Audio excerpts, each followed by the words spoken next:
It was an evening that asked for nothing, the kind that settles softly over the city, not with darkness, but with a gentle dimming of edges, as though the day itself had grown tired and wished to rest without ceremony.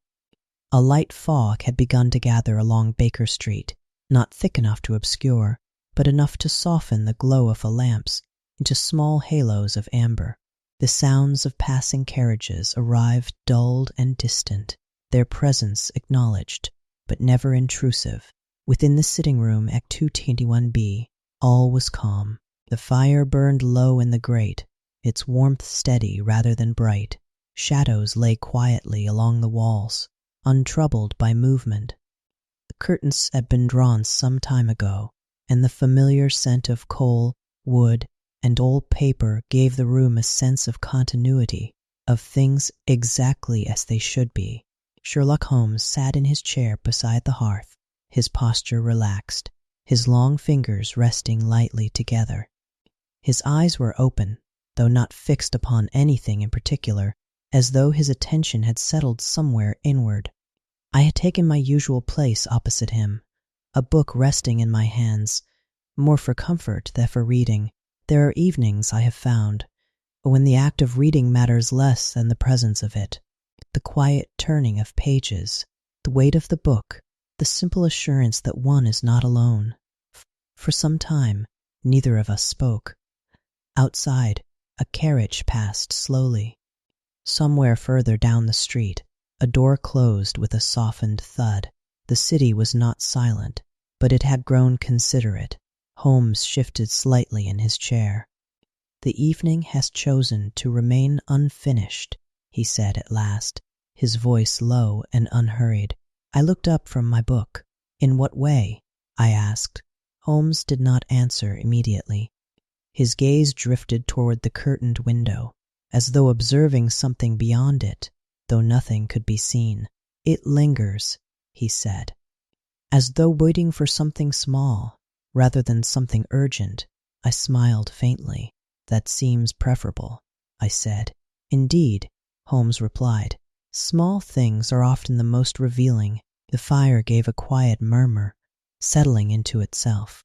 The clock upon the mantel continued its steady, measured ticking, never hurried, never delayed. There are moments, I have often thought, when time does not pass so much as it rests. I had just begun to feel that gentle heaviness which precedes sleep when Holmes spoke again. "There are habits," he said, "that persist beyond intention." I turned toward him. "You speak as though you have encountered such a habit recently," I said. Holmes inclined his head slightly. "Not encountered," he replied. "Anticipated." Before I could ask further, a sound reached us from below, not loud, not abrupt, but distinct enough to be noticed. A knock, soft, measured, almost hesitant. 3 taps, evenly spaced, as though the hand that delivered them wished neither to startle nor to intrude. Holmes closed his eyes briefly. "There," he said quietly. "You hear it." Mrs. Hudson's footsteps followed soon after, steady and familiar upon the stairs. There was a brief murmur of voices below, polite, restrained, then the gentle approach of her tread toward our door. She appeared a moment later, her expression composed, as it always was. "There is a gentleman to see you, Mr. Holmes," she said. "He apologizes for the hour." Holmes rose at once, though without haste. "Please show him up," he said. Mrs. Hudson inclined her head and withdrew. For a brief moment, the room returned to stillness. Then came the sound of footsteps upon the stairs, slow, careful, as though each step had been considered before taken. The door opened quietly.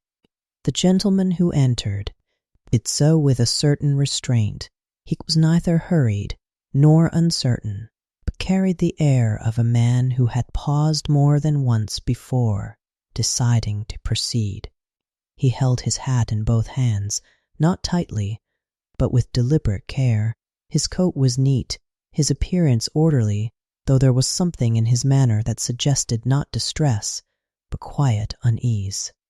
Holmes regarded him without interruption. "Please," he said gently, indicating the chair nearest the fire. "You are most welcome." The man inclined his head and took the seat offered, placing his hat upon his knees rather than setting it aside. For a moment he said nothing. His gaze moved briefly about the room, the fire, the shelves, the clock, as though confirming something he had expected to find. Then at last he spoke. "My name's Edward Hale," he said softly. Holmes inclined his head in acknowledgement. "What brings you here this evening, Mr. Hale?" he asked. The man hesitated, not from uncertainty, but from the careful selection of words. "It is not a matter of urgency," he said, "nor, I believe, of danger." Holmes nodded. "Those are often the most interesting matters," he said. Mr. Hale gave a faint, almost apologetic smile. "I hope so," he said, "because I find myself unable to explain it." Holmes remained still. "Take your time," he said. The man's gaze lowered briefly to his hands. "For the past several nights," he began, "I have discovered something each morning upon my desk." He paused. "Nothing has been taken," he continued. "Nothing disturbed." Holmes waited. Hale lifted his eyes. "There is simply a letter," he said. The words settled gently into the room. "A letter," Holmes repeated. "Yes." Holmes's voice remained calm. "And this letter," he said, "was not there when you retired." Mr. Hale shook his head. "No," he said, "I am certain of that." Holmes inclined his head slightly. "And in the morning," he continued, "it is present." "Yes." A brief silence followed. Holmes's gaze rested upon the man, attentive but unpressing. "Tell me," he said gently, "what is unusual about this letter?" Mr. Hale drew a slow breath. "It is written," he said, "in my own hand." The fire gave a soft crackle. The clock continued its quiet marking of time, and the evening, which had seemed content to remain unfinished, appeared, at last, to have begun. For a short while after Mr. Hale had spoken, no one felt the need to hurry the silence away. The fire continued its low, steady burn. The clock marked each passing second with quiet assurance.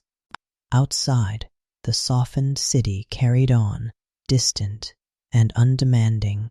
Holmes remained seated, his expression composed, his attention resting gently upon our visitor.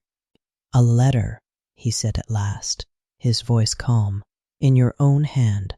Mr. Hale inclined his head. "Yes." Holmes did not move immediately to question him further. Instead, he allowed the statement to settle, as though giving it time to find its proper place within the room. "And this has occurred more than once," Holmes said. "For several mornings now." Mr. Hale replied, "Not every night, but often enough that I've come to expect it." Holmes's fingers came together lightly. "Expectation," he said, almost to himself. "That is an important detail." Hale gave a faint, uncertain smile. "I had not thought of it that way," he said. Holmes leaned back slightly, his posture at ease. "Would you describe one of these letters for me?" he asked. "As precisely as you are able." Mr. Hale paused, considering. "They are written upon plain paper," he said, "the same kind I keep upon my desk, folded neatly, left at the center, as though placed with care." "And the writing?" Holmes asked. "My own," Mr. Hale replied at once. "There can be no mistake. The formation of the letters, the spacing, even the small irregularities, all of it is unmistakably mine." Holmes nodded. "You have compared it closely?" "I have," Mr. Hale said, "more than once." "And the ink?" "Fresh," he said. "Not wet, but recent, as though written not long before I woke." Holmes's gaze lowered briefly, thoughtful. "And the contents?" he asked. At this, Mr. Hale hesitated, not out of reluctance, but as though the matter required careful expression. "They are ordinary," he said at last.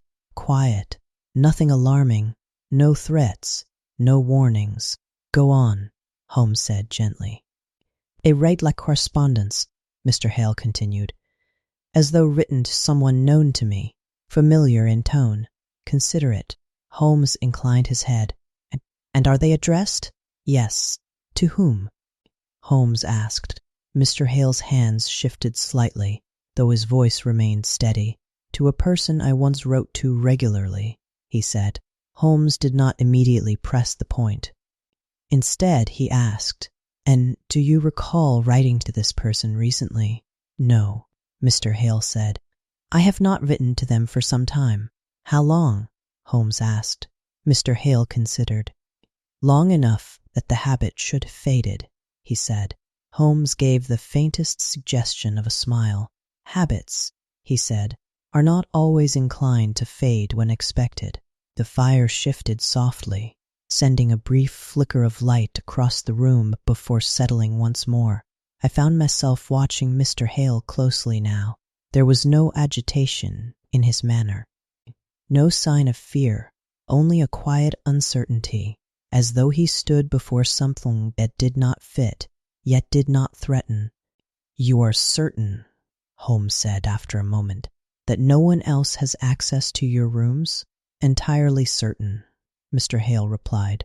"The doors are locked each night, the windows secured. Nothing is disturbed." "And you hear nothing?" Holmes asked. "No," he said. "I sleep lightly. I would notice." Holmes regarded him thoughtfully.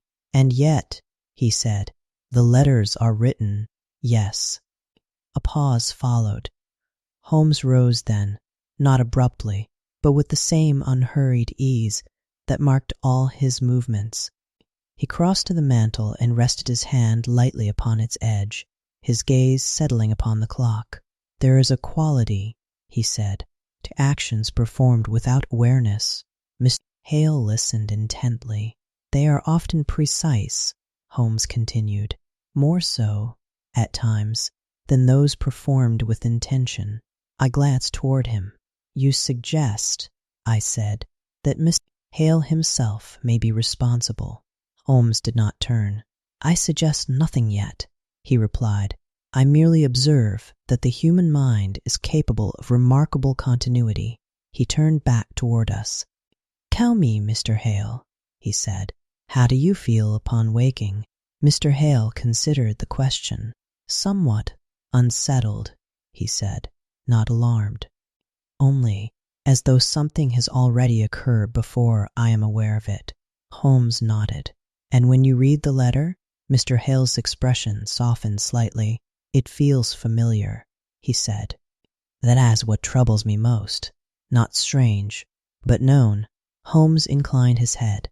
"Familiarity without recollection," he said quietly.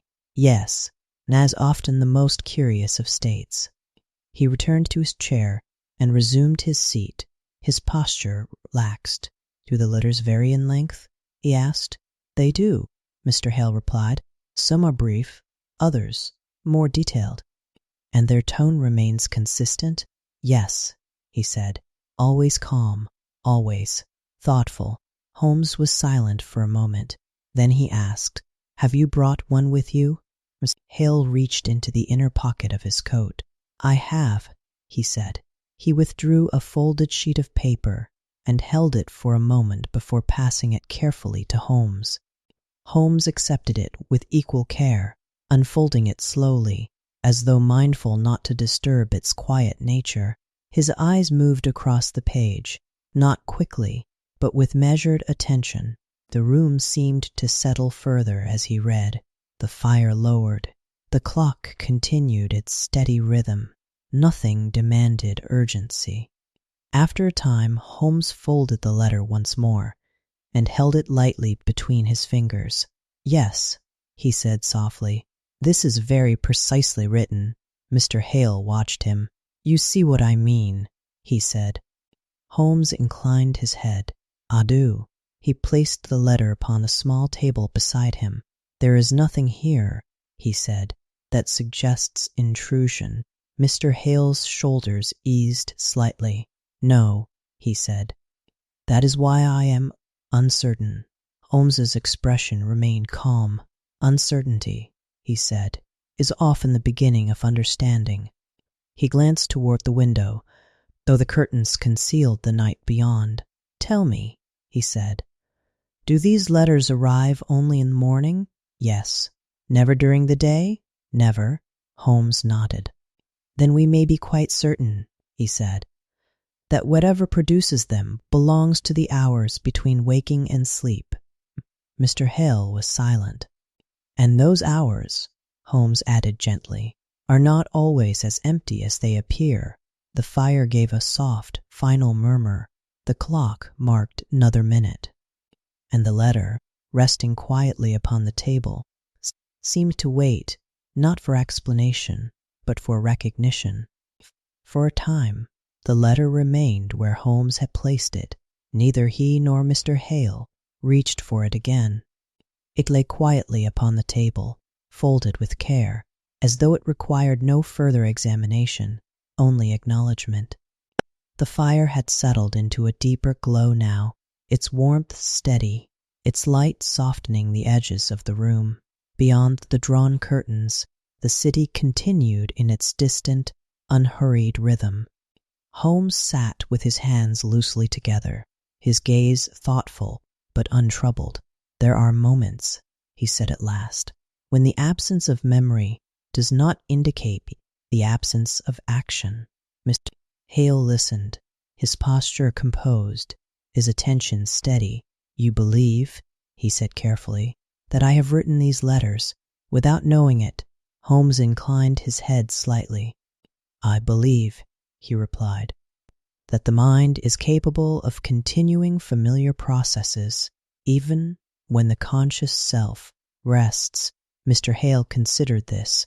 "I have never been prone to wandering," he said, "nor to speaking in my sleep." Holmes gave a faint smile. "Not all such actions are so visible," he said. "Some are quiet, precise, almost indistinguishable from waking behavior." The clock upon the mantel marked another minute, its steady ticking neither intrusive nor demanding. "And yet," Mr. Hale said, "I have no recollection whatsoever." Holmes nodded. "That is not uncommon," he said, "particularly in those who maintain strong habits over long periods." I leaned forward slightly. "You refer to habit again," I said. "Yes," Holmes replied. "Habit is among the most persistent of human tendencies. It does not rely upon intention. It requires only repetition." He turned his gaze back to Mr. Hale. "You mentioned that you once wrote regularly," he said, "to the person addressed in these letters." Mr. Hale's expression shifted, though only subtly. "Yes," he said, "for many years." "At particular time of day?" Holmes asked. "In the evenings," Mr. Hale replied. "Almost always in the evenings." Holmes nodded, as though confirming something already suspected. "And your routine?" he asked. "Was it consistent?" "Very much so," Mr. Hale said. "I would sit at my desk after supper, the lamp lit, the paper arranged. It became a quiet habit." Holmes's eyes softened slightly. "A familiar rhythm," he said. "Yes," Mr. Hale replied. The room fell briefly silent. The fire gave a soft murmur, and somewhere below a faint sound suggested Miss Hudson moving about her duties, steady, unremarkable, reassuring. "And when did this habit cease?" Holmes asked gently. Mr. Hale hesitated. "Some time ago," he said. "Circumstances changed." Holmes did not press him further. Instead, he said, "Habits that are practiced with care do not disappear easily. They become embedded." Mr. Hale looked down at his hands.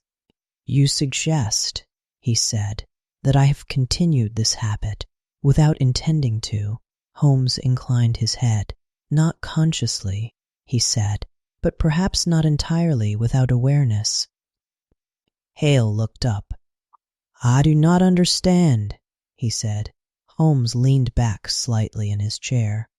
"There exists," he said, "a state between sleeping and waking in which the mind is neither fully at rest nor fully engaged." Mr. Hale listened closely. "In such moments," Holmes continued, "the body may act with remarkable familiarity. It returns to patterns long established. It completes actions that once brought order or comfort." I found myself nodding. "Yes," I said.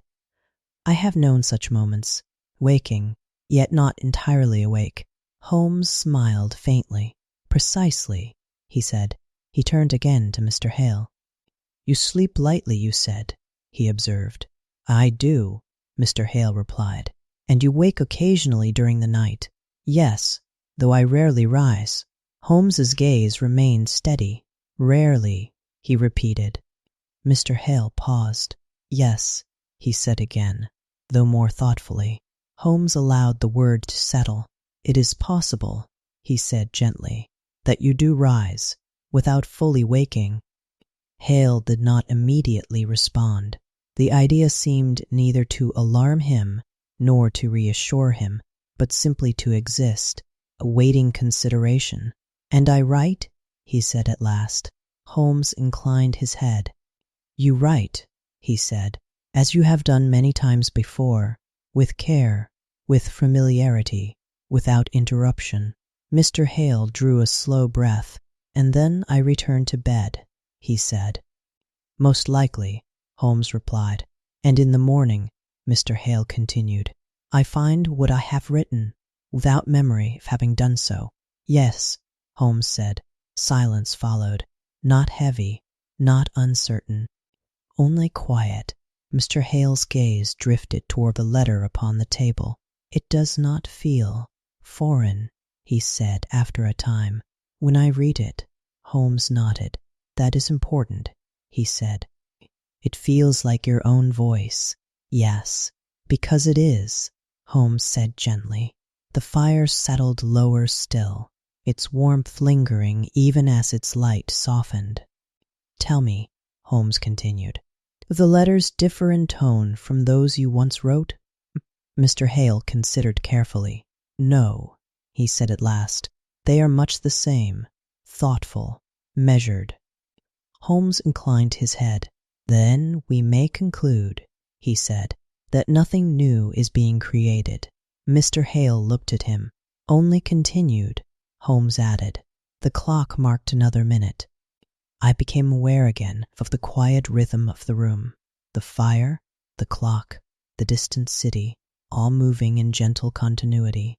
"There is nothing here to fear," Holmes said softly.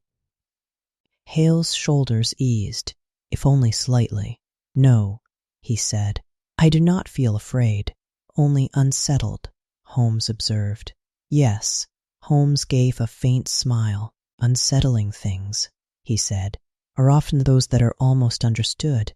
He rose then, not abruptly, but with quiet intention, and crossed toward the window. He did not draw the curtain, only rested there for a moment, as though listening to something beyond. "Mr. Hale," he said after a pause, "I believe a visit to your house would be instructive." Mr. Hale looked up. "You think it necessary?" he asked. "Not necessary," Holmes replied, "but helpful." He turned back toward us. "There are places," he said, "where understanding settles more easily." Mr. Hale nodded slowly. "I would welcome that," he said. Holmes inclined his head. "Then we shall go," he said, not with urgency, but with attention. The fire gave a final, soft crackle. The letter remained upon the table. We departed Baker Street without haste. There was no urgency in Holmes's manner as he took his coat and hat, nor any suggestion that the hour pressed upon us. Hale moved with the same quiet deliberation, as though the matter that had brought him there required not speed, but presence. Miss Hudson saw us by the door with her usual calm efficiency. and the soft closing of it behind us seemed less like an ending and more like a continuation. Outside, the night had settled fully. The fog lingered lightly along the street, softening the glow of the lamps and narrowing the world to what lay immediately before us. Baker Street appeared familiar, yet gently removed, as though it existed apart from the rest of the city. We walked without hurry. Holmes set an easy pace, his steps measured, his posture relaxed. Mr. Hale walked beside him, his hands loosely clasped, his gaze lowered, not in distress, but in thought. "It's a quiet night," Holmes observed. "Yes," Mr. Hale replied. "My street is much the same." Holmes inclined his head. "Quiet places," he said, "often reveal more than crowded ones."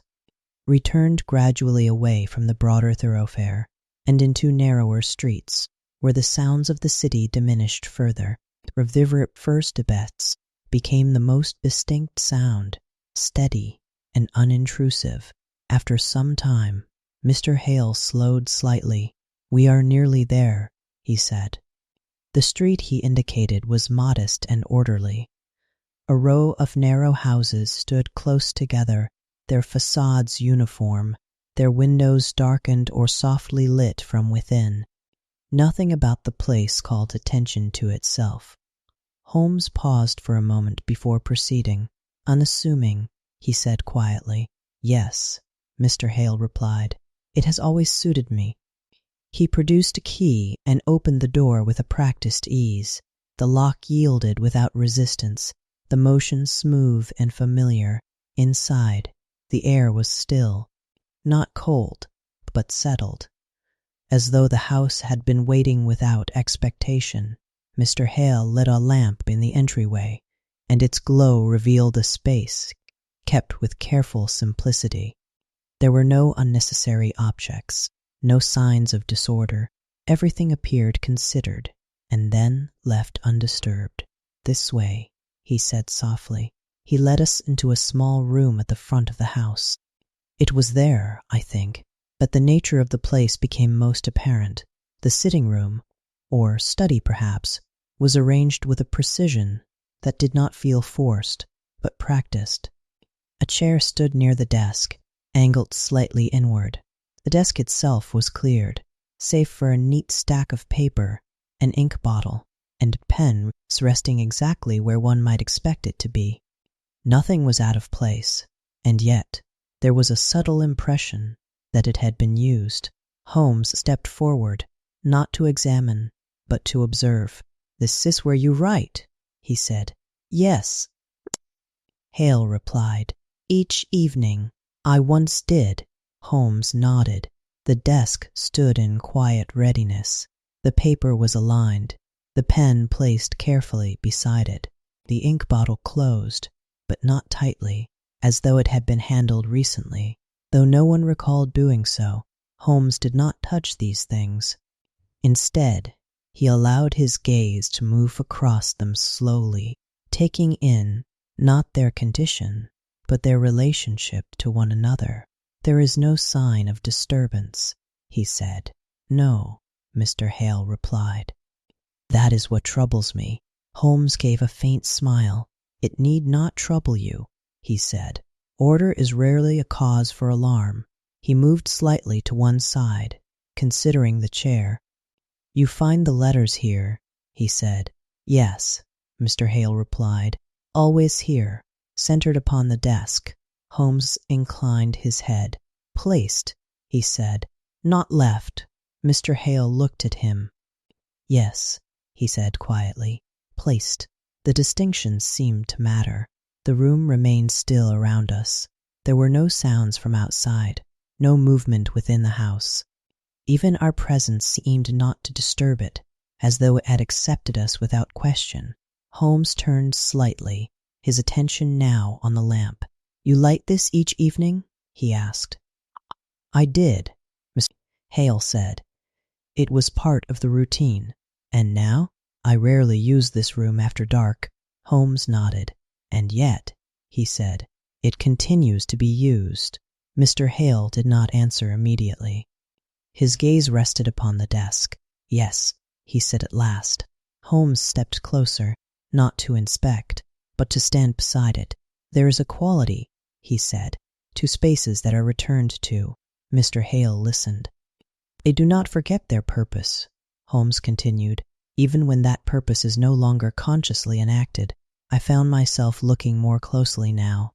The desk did not appear abandoned. It appeared paused, as though awaiting the continuation of something that had never fully concluded. "You do not rearrange these items in the morning?" Holmes asked. "No," Mr. Hale said. "I leave them as I find them." Holmes inclined his head. "Then what we should observe is not disorder," he said, "but continuity." Mr. Hale drew a slow breath. "It's feel that way," he admitted. "That is what makes it difficult to understand." Holmes's expression remained calm. "Understanding," he said, "does not always arrive through examination." He turned slightly, his gaze moving once more across the room.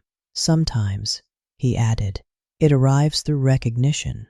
The lamp flickered gently, then steadied. The desk remained as it was. The chair, the paper, the pen, all in their places, nothing altered, nothing out of order, and yet, unmistakably, used. Holmes stepped back at last. "There is nothing here that suggests intrusion," he said. Mr. Hale nodded. "No," he said, "only presence." Holmes gave the faintest of smiles. "Yes," he said, "that is the correct word." The house remained quiet, the desk undisturbed, and whatever had taken place within that room had done so not with force, but with familiarity. We did not leave the room at once. There seemed no need to hurry away from it, nor to search further within it. The desk, the chair, the quiet arrangement of objects, all had already offered what they could.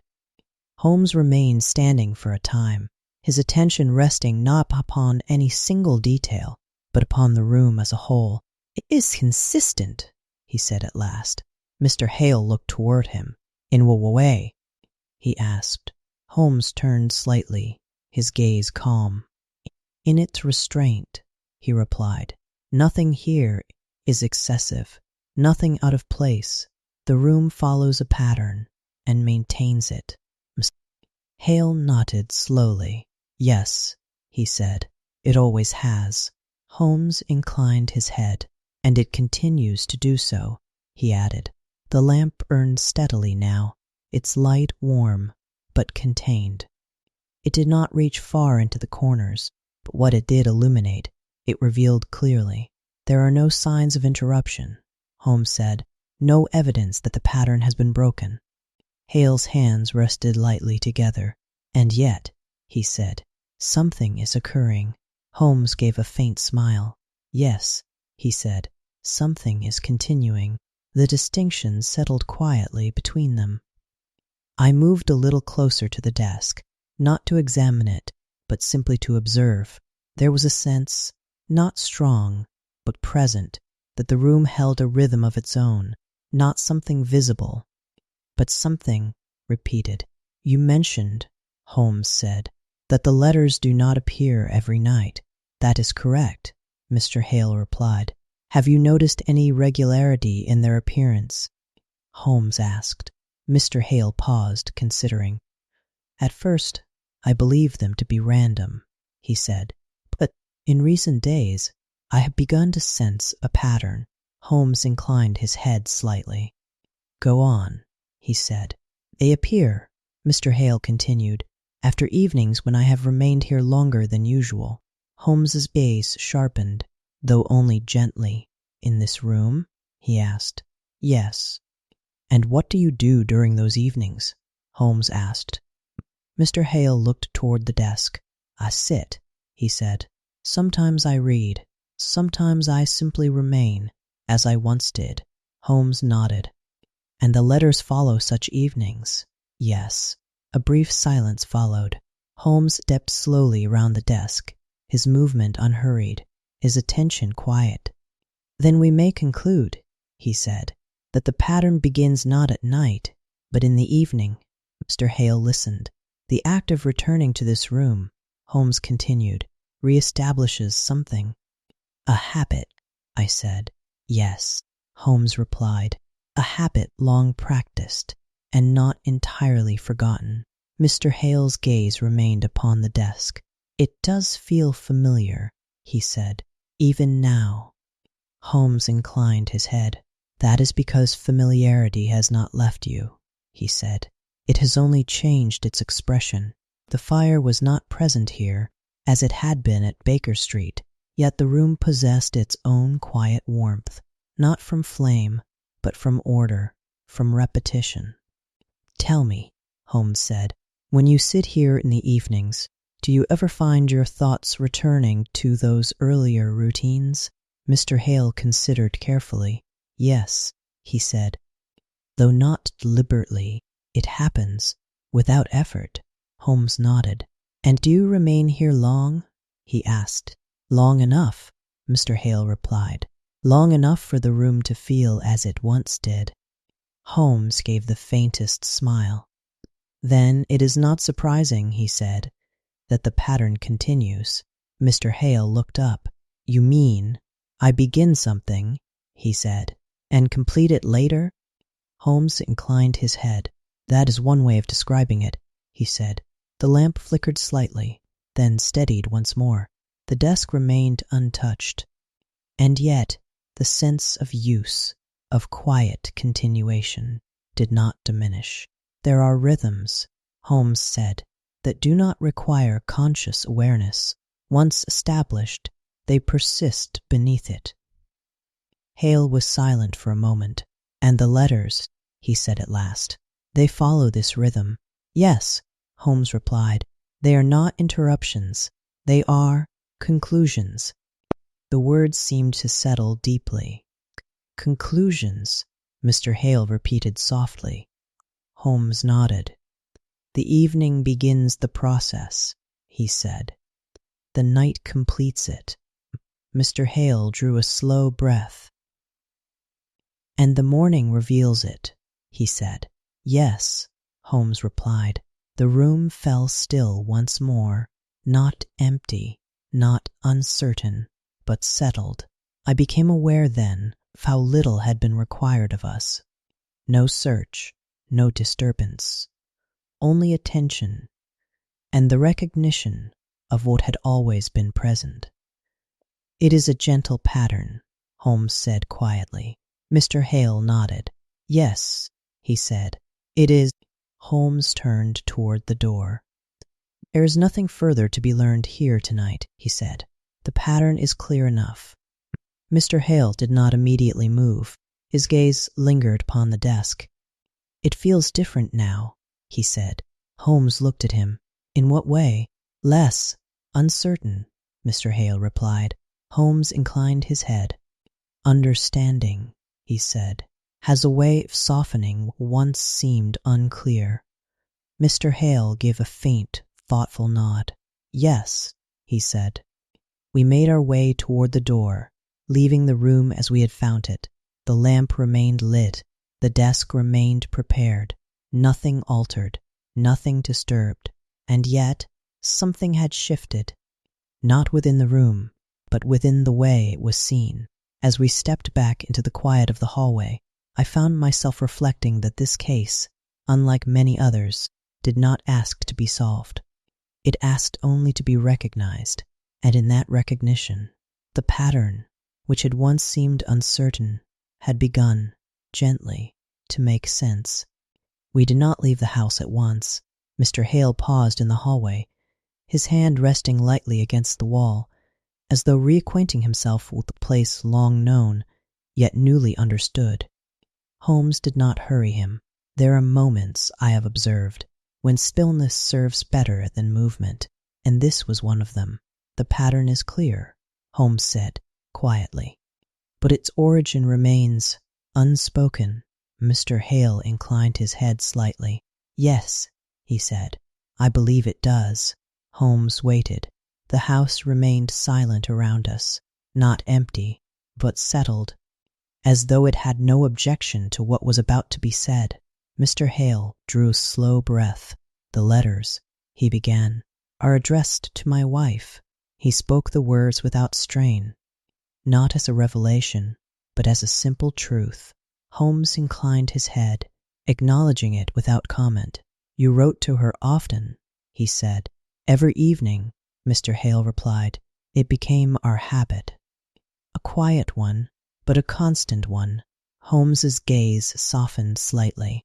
"And she received these letters?" "Yes," Mr. Hale said, "even when we lived in the same house. It was a way of marking the day, of saying what might otherwise remain unsaid." Holmes nodded. "A thoughtful practice," he said.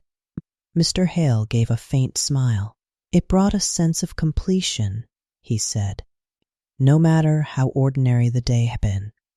The lamp in the hallway cast a steady glow, illuminating the space without casting deep shadows. "And now," Holmes said gently, "that practice has ceased." Mr. Hale was silent for a moment. "Yes," he said at last, "some time ago." Holmes did not ask for details. He did not need to. The nature of the absence was already understood, not through words, but through the quiet tone with which they had been spoken. "And yet," Holmes continued, "the habit remains." Mr. Hale looked toward the study door. "Yes," he said, "it seems that it does." We returned briefly to the doorway of the room, though we did not enter. From there, the desk was visible once more, ordered, prepared, unchanged. "She used to sit there," Mr. Hale said softly, indicating a chair near the window. Holmes followed his gaze. "And you here," he said, indicating the desk. "Yes."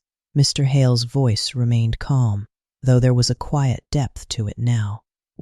"We would write in silence," he said, "sometimes for only a few minutes, sometimes longer." Holmes inclined his head. "A shared rhythm," he said. "Yes." The words settled gently into the space between them. "And when that rhythm was interrupted," Holmes said, "the structure remained." Mr. Hale did not answer at once. Instead, he looked again at the desk. "I had not thought of it that way," he said. Holmes's voice remained low, unhurried. "Habits formed in companionship," he said, "are among the most enduring." Mr. Hale's expression softened. "It does not feel like intrusion," he said. "Not truly." "No," Holmes replied, "it would not." "It feels—" Mr. Hale paused. Holmes waited. "Familiar," Mr. Hale said at last. Holmes inclined his head. "Yes," he said, "because it is." The hallway remained still. There was no movement within the house, no sound from beyond it, only the quiet presence of the place itself. "And the letters," Mr. Hale said slowly. "They are written as I once wrote them." Holmes nodded. "With care," he said, "with consistency, without urgency." Mr. Hale drew a measured breath. "I do not remember writing them," he said. Holmes regarded him calmly. "No," he said, "but that does not mean they are not yours." Mr. Hale looked at him. "You believe," he said, "that I continue this habit, even now?" Holmes inclined his head. "I believe," he said, "that the mind seeks continuity where it once found meaning." Mr. Hale was silent. The lamp flickered gently, then steadied again. "And this continuity," he said, "does not require awareness." "Not always," Holmes replied. Mr. Hale's gaze drifted toward the desk once more. "She valued those letters," he said quietly. Holmes nodded. "And so did you," he said. "Yes." The word was simple but complete. Holmes stepped back slightly, allowing the moment to settle. "There is no disturbance here," he said. "Only a pattern that has not yet come to rest." Mr. Hale's shoulders eased, just perceptibly. "It does not feel troubling now," he said. Only unfinished. Holmes gave a faint smile. Unfinished things, he said, often seek their own completion. Mr. Hale inclined his head. Yes, he said. The hallway seemed warmer now, though nothing had changed. The same light, the same stillness, and yet the sense of uncertainty had softened, replaced by something quieter, something closer to understanding. Holmes turned toward the door. There is nothing here to correct, he said. Only something to recognize. Mr. Hale remained still for a moment longer. Then he nodded. I believe I understand, he said. Holmes inclined his head in return. Understanding, he said, does not require haste. We stepped out into the night once more, leaving the house as we have found it. The door closed softly behind us. The street received us without change, and within the narrow house, the desk remained prepared, not for interruption, but for continuation. We walked for some time without speaking. The night had settled fully now, and the city, though not silent, had grown distant enough to feel almost imagined. The lamps along the street cast soft circles of light, each one gently contained, each one fading into the next. Mr. Hale walked beside us, his pace even, his posture no longer burdened by uncertainty, but not yet entirely at rest. There was a quiet shift in him, not sudden, but gradual, like the easing of tension one had grown accustomed to carrying. Holmes allowed the silence to remain. It was a companionable silence, shaped not by absence, but by understanding that did not require immediate words. At length, Holmes spoke. There is a state, he said, in which the mind neither sleeps nor wakes fully. Mr. Hale inclined his head slightly. Yes, he said, I believe I have known it. Holmes nodded. Most have, he said, though few give it attention. We turned down a quieter street, where the sound of our footsteps seemed softer still. In such moments, Holmes continued, the body is not idle. It moves with a kind of certainty, guided not by conscious thought, but by familiarity. Mr. Hale's gaze remained forward. You believe that is when I write, he said. Yes, Holmes replied. It is the most likely explanation. Mr. Hale considered this without resistance. And I'm not aware of it, he said. Holmes inclined his head.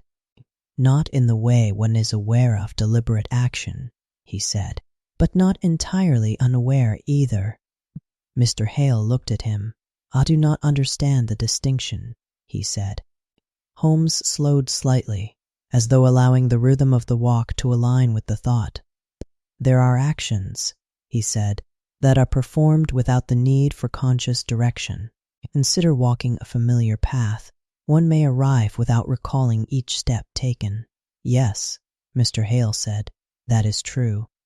The mind, Holmes continued, is capable of guiding such actions while the conscious self remains at rest. Mr. Hale nodded slowly. And writing, he said, may become such an action. Precisely, Holmes replied. We passed beneath a lamp, its light briefly illuminating our path before yielding again to the softness of the night. When a habit is repeated for many years, Holmes said, it becomes less an activity and more a rhythm. Mr. Hale's expression softened. Yes, he said, that is how it felt. Holmes inclined his head. And rhythms, he continued, are not easily abandoned. They persist, even when their purpose has changed. Mr. Hale drew a quiet breath. And I began the process in the evening, he said, simply by returning to the room. Yes, Holmes replied. You re-establish the pattern. The mind recognizes it. And later, Mr. Hale continued, in that state between sleep and waking, I complete it. Holmes nodded. Without effort, he said, without interruption.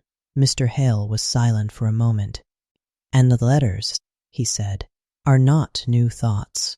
No, Holmes replied. They are continuations. We walked on, the rhythm of our steps steady and unhurried. I found myself aware of how naturally the explanations settled into place. There was no sense of discovery in the usual sense, no sudden revelation, but rather a quiet alignment of what had always been present. There is nothing unnatural in this, Holmes said softly. Hale looked toward him. No, he said. It does not feel unnatural. Holmes gave a faint smile. That is because it is not, he said. It is simply unobserved. The street opened briefly into a small square, where the trees stood motionless and the benches lay empty beneath the lamplight. We paused there, not from necessity, but from inclination. The mind, Holmes said, seeks continuity, particularly where that continuity once brought comfort. Mr. Hale nodded. The letters did, he said.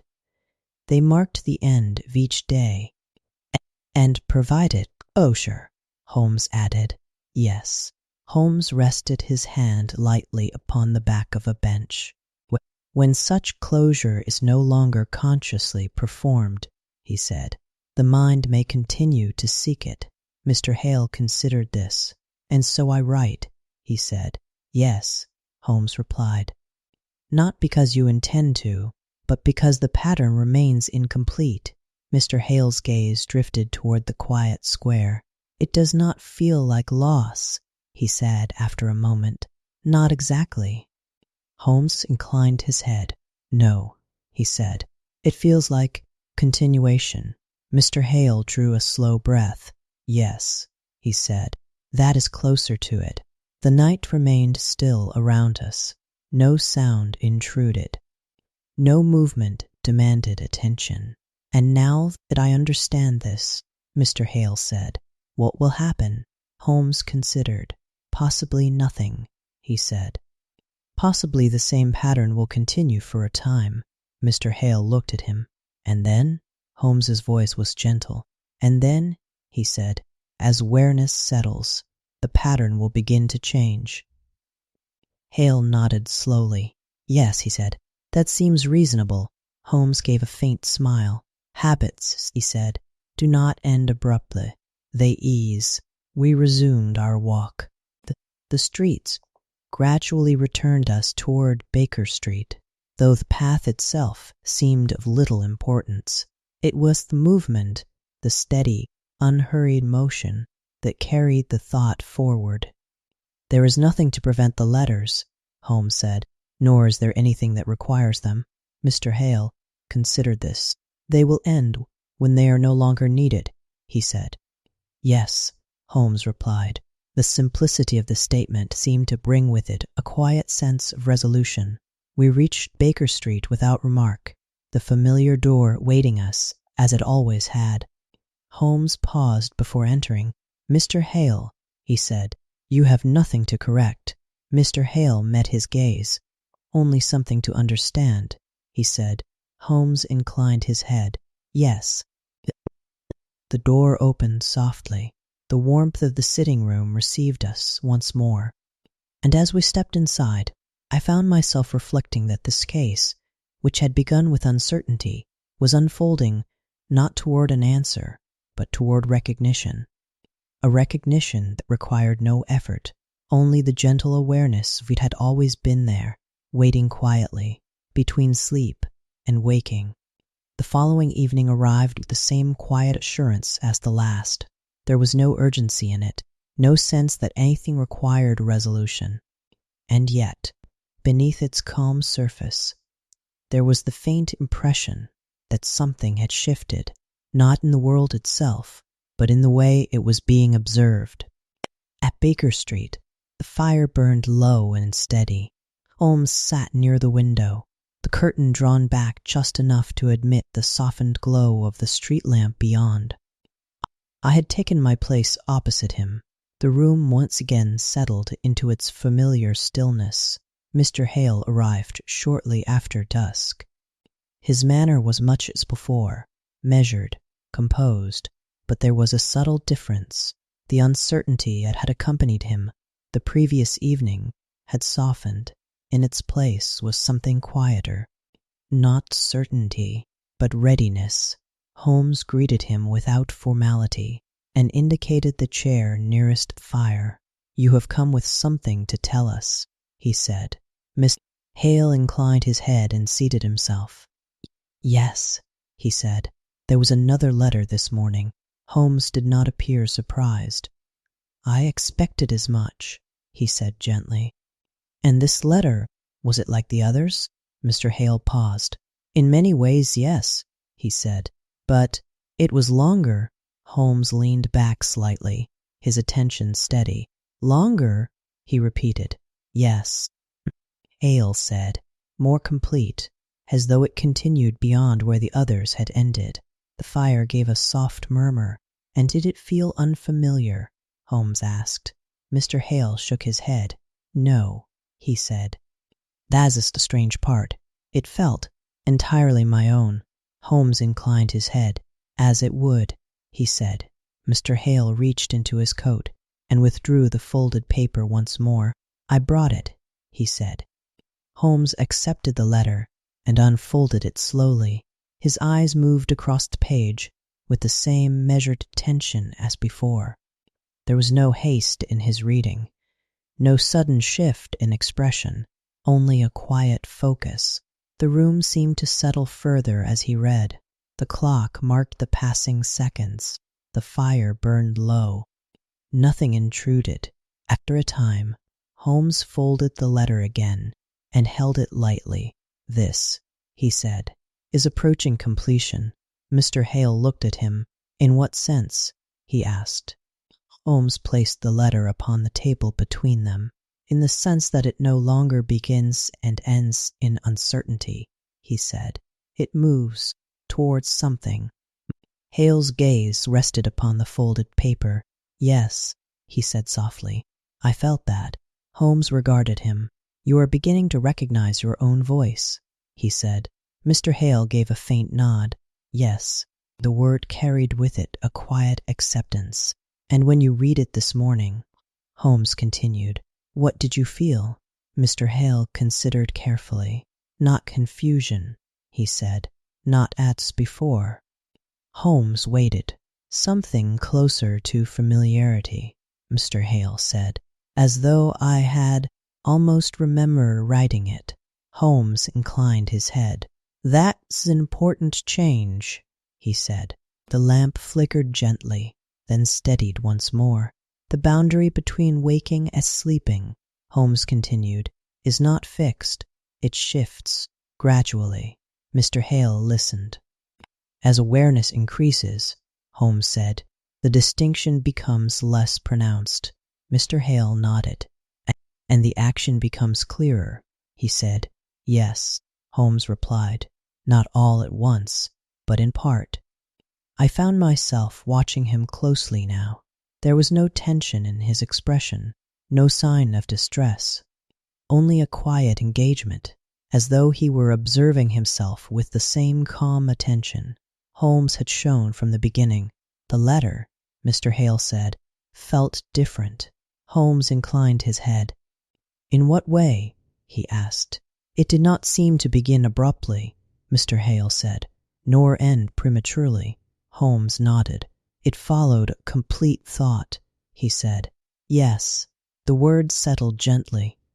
Holmes leaned back slightly. "Then we may say," he said, "that the pattern is nearing its natural conclusion." Mr. Hale looked at him. "You believe it will end?" he asked. Holmes's voice remained calm. "I believe it will resolve," he said, "which is not always the same thing." Mr. Hale considered this. "Yes," he said, "that seems appropriate." The fire shifted softly, releasing a brief warmth before settling again. "There are processes," Holmes continued, "that require completion rather than interruption." Hale's gaze remained upon the letter. "And this is one of them," he said. "Yes," Holmes replied. The room grew still once more. Outside, the distant sounds of the city continued, softened by the night. "And what should I do?"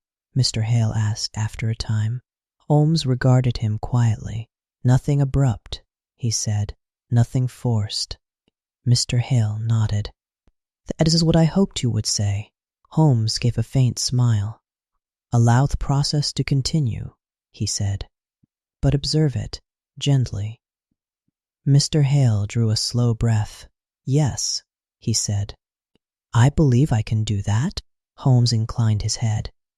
"There may come a moment," he added, "when you find yourself aware of the act as it occurs." Mr. Hale looked at him. "And then?" he asked. Holmes's voice softened. "Then you may choose to complete it, consciously." Mr. Hale was silent for a moment. "Yes," he said, "that feels right." The letter remained upon the table, no longer an object of uncertainty, no longer something separate, but something understood. Holmes rose slowly and crossed to the window, parting the curtain just slightly. The street beyond lay quiet, its lamps steady, its movement minimal. "When a thought nears completion," he said, "it does not rush." Mr. Hale looked toward him. "It settles," Holmes added. "My—" Hale inclined his head. "Yes," he said softly. The fire burned low.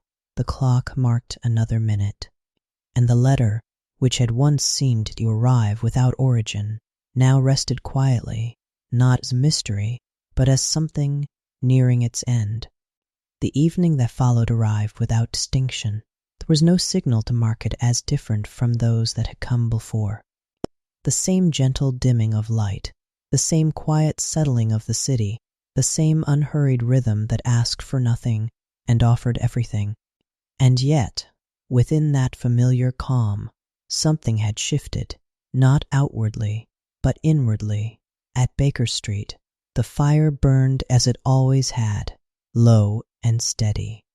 Holmes sat in his accustomed chair, his posture relaxed, his gaze resting lightly upon the room without fixing upon it. I had taken my place opposite him, though my attention drifted more freely than usual, as though the evening itself required no focus. Mr. Hale arrived as expected, but this time there was no hesitation in his step, no pause before the door, no careful gathering of resolve. He entered as one who had already begun to understand. Holmes inclined his head in greeting. "You have observed something," he said. Mr. Hale gave a faint smile and took his seat. "Yes," he said, "though not in the way I anticipated." Holmes waited. Hale's hands rested lightly together, his posture composed. "I did not find a letter this morning," he said. The words settled quietly into the room. Holmes did not appear surprised. "No," he said softly. "I thought that might be so." Mr. Hale nodded. "I returned to the room in the evening," he continued. "As before, I sat at the desk, without intention." Holmes inclined his head. "And what occurred?" he asked. Mr. Hale paused briefly. "At first, nothing," he said. "The room felt as it always had, quiet, familiar." Holmes remained still. "And then," Mr. Hale continued, "I became aware of the pen in my hand." The fire gave a soft murmur. Holmes's expression did not change, but his attention deepened. "You were not asleep," he said. "No," Mr. Hale replied. "Not fully, but not entirely awake either." Holmes nodded. "The boundary," he said quietly. "Yes," Mr. Hale said. The room seemed to grow stiller, if such a thing were possible. "And the letter?" Holmes asked. Mr. Hale drew a slow breath. "I began to write," he said. Holmes inclined his head slightly. "Consciously?" he asked. Mr. Hale considered. "Partly," he said. "More than before, less than fully." Holmes nodded. "That is often how such transitions occur," he said. Mr. Hale's gaze lowered briefly, then lifted again. "But as I continued," he said, "the act became clearer." Holmes waited. "I recognized the words as they formed," Mr. Hale said. Not afterward, but in the moment. Holmes gave the faintest of smiles. Yes, he said, that is the change we anticipated. Mr. Hale nodded. And then, he said, something else occurred. Holmes regarded him quietly. I realized, Hale continued, that the letter was not incomplete. Holmes said nothing. It had always been complete, Mr. Hale said. I had simply not remained present long enough to see it. The words settled gently. The fire burned low. The clock marked another minute. And so, Holmes said softly, you remained. Yes, Mr. Hale replied. And what did you do? Holmes asked. Hale's expression softened. I finished it, he said. Holmes inclined his head. Yes, the simplicity of the exchange seemed to carry all that was needed. I did not leave the desk, Mr. Hale continued. I did not return to bed. I remained until the letter was complete. Holmes nodded. And when it was finished, he asked. Mr. Hale paused. I folded it, he said, as I always had. Holmes waited. But I did not leave it there, Mr. Hale added. Holmes's gaze remained steady. No, he said. Mr. Hale shook his head. No, he said. I understood then that it was not meant to be found. Holmes gave a faint smile. No, he said. It was meant to be written. Mr. Hale inclined his head. Yes. The room returned to quiet. And what did you do with the letter? Holmes asked after a moment. Mr. Hale considered. I placed it among the others, he said, not at the center of the desk, but with the rest. Holmes nodded. A different action, he said. Yes, Mr. Hale replied. A conscious one. The distinction was clear. The fire gave a final soft crackle. And this morning, Holmes said, there was no new letter. No, Mr. Hale said. The desk remained as I had left it. Holmes leaned back slightly in his chair. Then the pattern has changed, he said. Mr. Hale nodded. Yes, he said, it has. The room seemed to settle further, as though acknowledging the shift. There is no sense of absence, Mr. Hale said after a time. Holmes looked at him. Only completion, Mr. Hale added. Holmes inclined his head. Yes, he said, that is the correct word. I felt, in that moment, a quiet understanding take shape. There had been no interruption, no force, no sudden ending, only a gradual movement from uncertainty to awareness, from awareness to completion. You required no intervention, Holmes said gently. Mr. Hale gave a faint smile. No, he said. Only recognition. Holmes returned the smile, though softly. Yes, the clock marked the hour. The fire burned low. And the letter, which had once appeared each morning without memory, had at last been written, not in sleep, but in understanding. After Mr. Hale had taken his leave, the sitting room at Baker Street returned, quite naturally, to its accustomed quiet. The door closed softly behind him, and with it there was no sense of conclusion, only a gentle settling, as though something that had long remained in motion had at last come to rest. Holmes remained standing for a moment, his hand resting lightly upon the back of his chair. He did not speak at once, nor did he move to resume his seat. Instead, he regarded the room. The fire burned low in the grate, its warmth steady, its light subdued. The clock upon the mantel continued its patient marking of time, each second passing without insistence. There was nothing to disturb the evening, and nothing left to resolve. I took my seat once more, though I did not reach for my book. It seemed unnecessary now. The room itself offered all the companionship required. It is complete, I said after a time. Holmes inclined his head slightly. Yes, he replied, without interruption. He resumed his chair, settling into it his usual ease. For many, he continued, completion is imagined as an event, something marked by clarity, or by declaration. He folded his hands loosely. But more often, he said, it arrives quietly, without announcement. I nodded. This case, I said, never sought to be solved. Holmes gave a faint smile. No, he said. It sought only to be understood. The fire shifted softly, sending a brief flicker of light across the walls before settling once more. I found myself reflecting upon the nature of it all. There had been no danger, no pursuit, no urgency, only a man, a habit, and a pattern that had continued beyond its awareness. And the letters, I said, they were never meant to be sent. Holmes inclined his head. No, he said, they had already served their purpose. I considered this. They marked something, I said. Yes, Holmes replied. They marked the end of each day and the continuation of something shared. He paused briefly, and when that continuation no longer required expression, he added, the letters came to rest. The clock marked another minute. Outside, the city moved quietly beyond the drawn curtains. Its sounds were distant, softened by the hour. There are habits, Holmes said, and that do not end because they are broken, but because they are fulfilled. I looked toward him. Fulfilled? I repeated. Yes, he said. They complete themselves. The simplicity of the idea seemed to carry with it a deep sense of calm.